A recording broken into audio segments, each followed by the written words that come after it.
और अगली बड़ी खबर, पहली बार हिजबुल्लाह ने इजराइल पर क्लस्टर मिसाइल से भी हमला किया है। हमले को लेकर इजरायली मीडिया का दावा भी सामने आया है। सरहद पर भारी मटेरियल डैमेज किया गया है।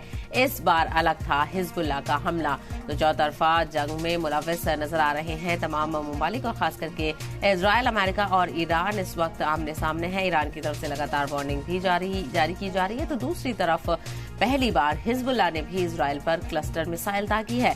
हमले को लेकर इजरायली मीडिया का दावा सामने आया है। सरहद पर भारी मटेरियल डैमेज हुआ है।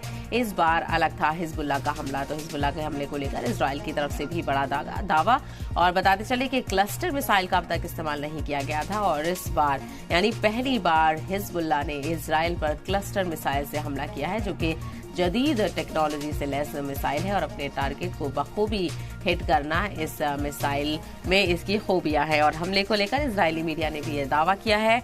सरहद पर भारी मटेरियल डैमेज हुआ है इस मिसाइल अटैक की वजह से और इस बार हिजबुल्लाह का हमला अलग था। इस बात की भी जानकारी साझा की गई है।